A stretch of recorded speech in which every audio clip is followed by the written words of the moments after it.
mentioned in Radha Kund Mahima Madhuri about offenseless bathing in Radha Kund. Can you just elaborate on that? Offenseless bathing in Radha Kund. How do you bathe in Radha Kund without making offenses? Well, you just shouldn't bathe in Radha Kund. Because we're full of offenses, so we bathe in Radha Kund. We're going to bathe with our offenses in Radha Kund. No, offenseless bathing means, as I give some outline there, what to do before you bathe. Where's that fan? There's a hand fan. Go in and do some say. Get the flies. Flies are all over me. Keep the flies off. That's cover like this is okay. You see a fly, knock them off. So offenseless bathing means first you do prikrama. You do prikrama Radha Kund. Radha Kund, Shankund prikrama. Not dandavat, just prikrama. Pedo prikrama, walking prikrama. And then you offer some stotrans, Radha Krishna Kripa Kataksha, or Radha Kundastakam, or Radharani Astakam. Offer some prayers. And then you offer artik to Radha Kund. Offer incense, ghee lamp, agarbatti, flour. And then you put some on your head. And then you pray to Gurudev. You pray to Gurudev, Guru Parampara. Please bless me, I can bathe in Radha Kund with pure consciousness and without any offense. And then you take a bath. You don't swim, you don't kick, you don't splash water, you don't play. Maybe liberated souls or highly advanced yogis can do like that, but we're not on that stage, so we shouldn't imitate.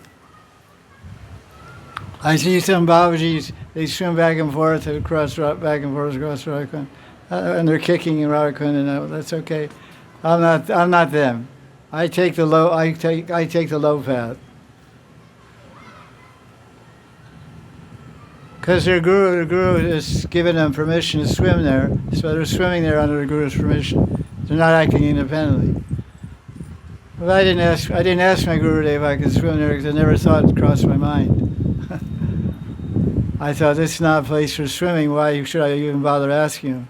This is a place of my worship. This is a place of my seva. This place is my seva, my worship. It's not my exercise ground. If I exercise, go to Kusan Strover, swim there. Go to Kula Valley and swim over there or something. Is that okay?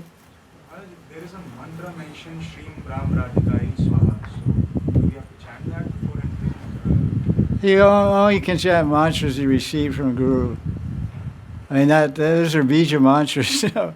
That's a mantra. That's in some tantra. It's printed in Gorgovinda Smarna Padati by Dhyan Chandra as a bija mantra to Radharani.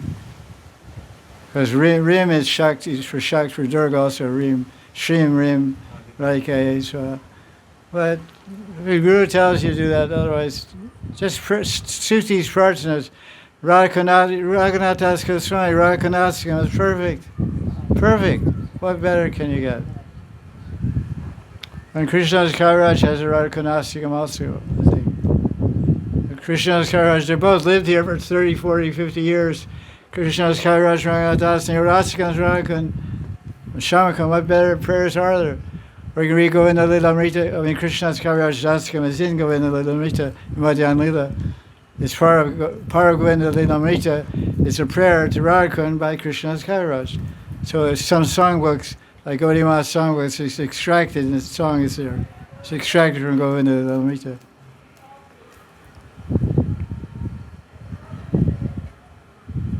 When Sanatana Goswami approached Chaitanya Mahaprabhu, he went Dante China.